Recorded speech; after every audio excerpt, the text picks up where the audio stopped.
How's it going, guys? Had a 2 millimeter stone out yesterday, day before, and I was feeling better, and I'm starting to think it was a broken off chunk of a bigger one or whatever, because I still feel like something's stuck in there, and if I move just right, it don't feel very good. But I'm working on this. This was a 372X torque. I did some wheeling and dealing with Scott at bluesaws.com. Super awesome guy to deal with. I get quite a bit of clone parts from him when I need them, along with other, things too. It just depends on what I'm looking for. Sometimes I just don't want to pester him. I'll just get something off eBay if it's cheap or something. But if I got like a big project or whatever that I need a lot of parts, I'll get a hold of him. But he wanted a saw done by me, and so he sent me this OEM 372. It's grubby as all get out. It's nice and clean on the inside, so that's what matters. Although I don't enjoy working on grubby shit, but this thing, I'm sitting here working on it, and I figured I'd get talking to you. And how do I want to word this?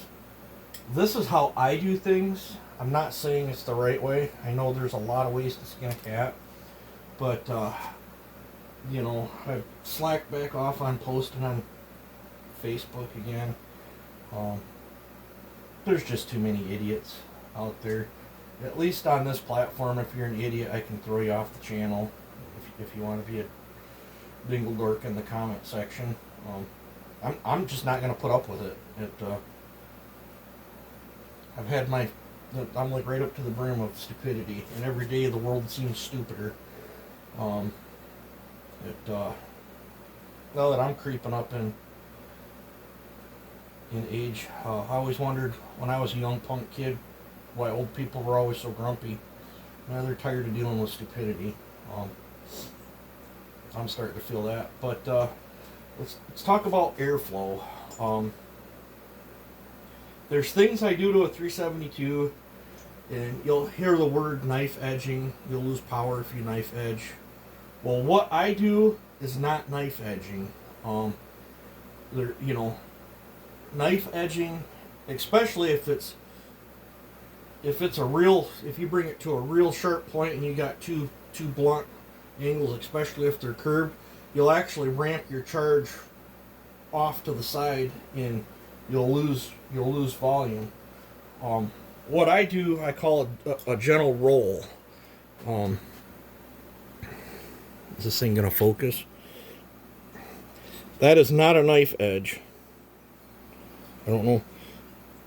There it is, cut down. I haven't touched this side yet other than cutting the skirt down. And this is not a knife edge. This is, it's not going to cut me or nothing. I thinned it, and I thinned it from here to way on up there, very gradual, so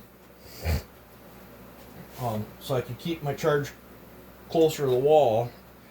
I also laid this backside in more. On these 372s, I will change my distance from in here, but I love this ramp. I get more power out of cylinders that have this ramp than ones that I do not. If you grind that out, you just killed your port velocity.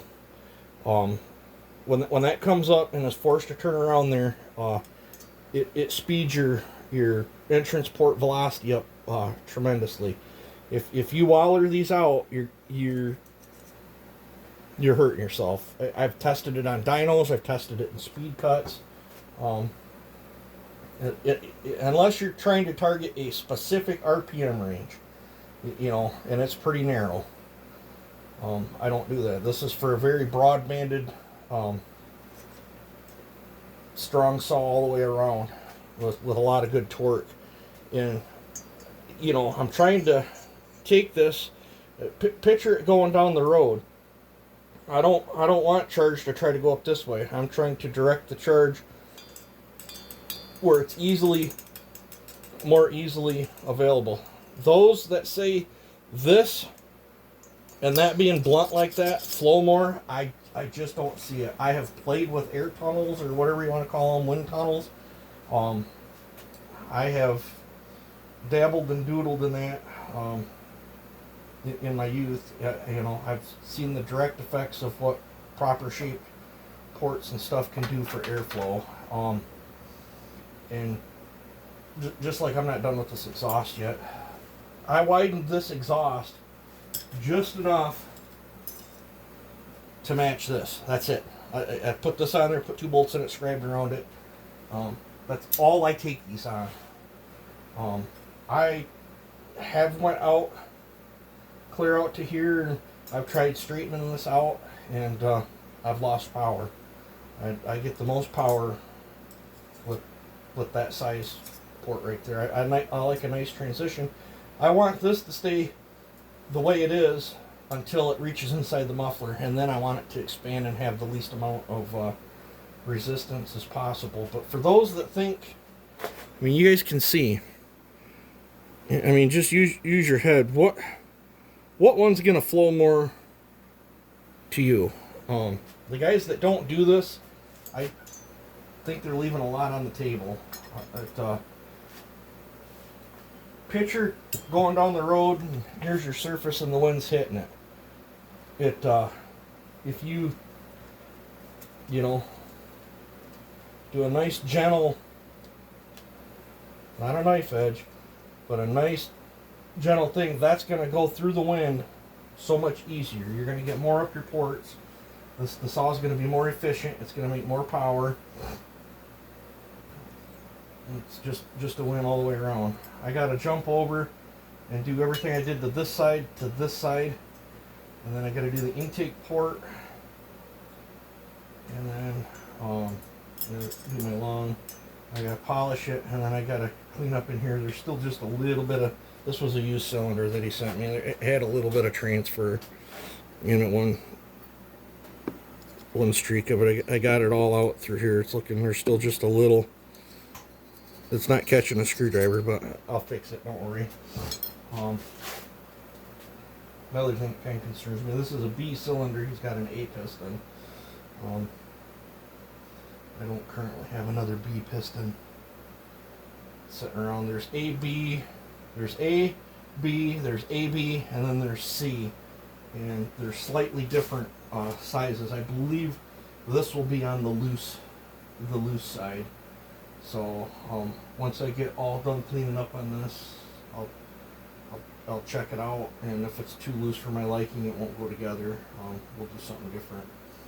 But yeah, I mean, just changing 30 thousandths on each side of in here changes your flow characteristics tremendously. I call it my booger theory. You know, years of grinding and doing body work and stuff, you get, you know, some crap up your nose and you're having a hard time breathing. You pick your nose and you flick out a small little booger just on one side, and then you take a breath in. It is amazing how much easier it is you can breathe with just getting a little, you know, making a little bit of room. That this side right here will outflow the crap out of this side. Now, if you're wanting to stay small like this, you got to play with different durations. You know, like this side here, I would probably be in the 117, 116 range if I was to try to extract the same amount of power as this side at 120. Does that make sense, guys? If you can't flow it, you need duration.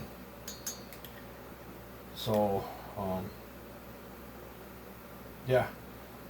So, if you guys are calling this knife edging, this is not knife edging, this is a general roll. So, yeah, I got to dig out more parts and stuff. He sent some parts for this thing. We're going to be putting this carburetor on it. He didn't send any of the air filter pieces, so I got to dig through my stuff and see what I got. I think I'll trade them out covers. Whatever, I've got one kind of dull and beat up OEM cover that I probably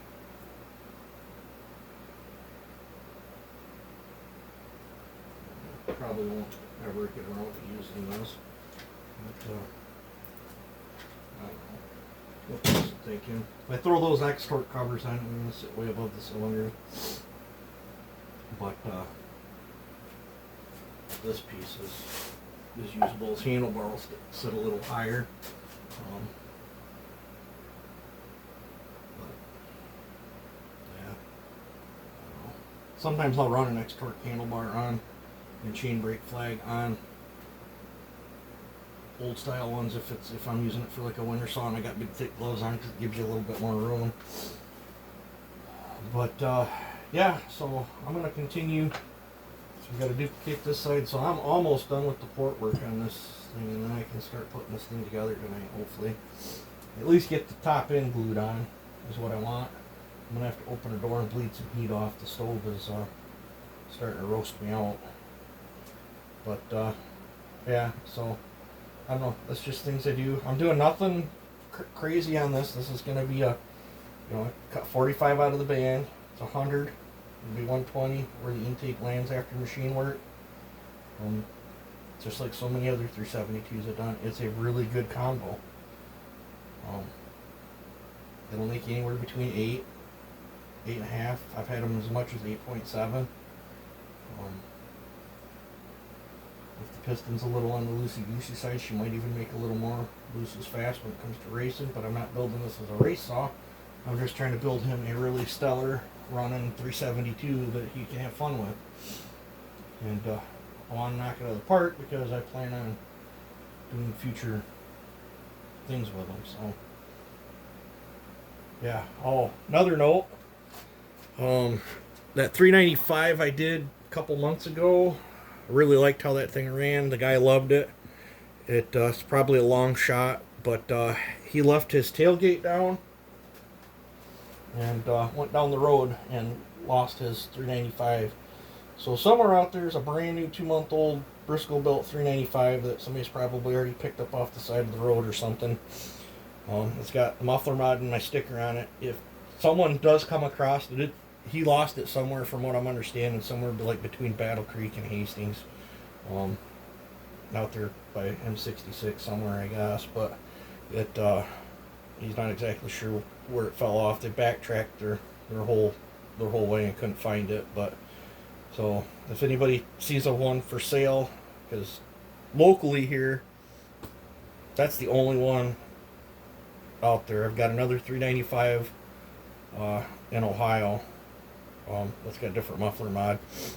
But yeah, he went out, bought another brand new one, and it's sitting right there. I got to build that, so I'll be building, after this 372, I'll be building that, and then I'm going to jump on them 2 clone 395s right there. So, but yeah, I'll have to go back and watch my video on it, because I didn't take notes or nothing. I want to build him close to exactly what I built him before, because he was real happy with it. In fact, he wants to gear it up to a 9-pin too. But yeah, so I don't know. That's what I'm jibber jabbering about tonight. I'm gonna get back to jamming some music, try to get this thing busted out. I'll probably show you the port work on it when I'm done with it. You guys take it easy. Have a good one.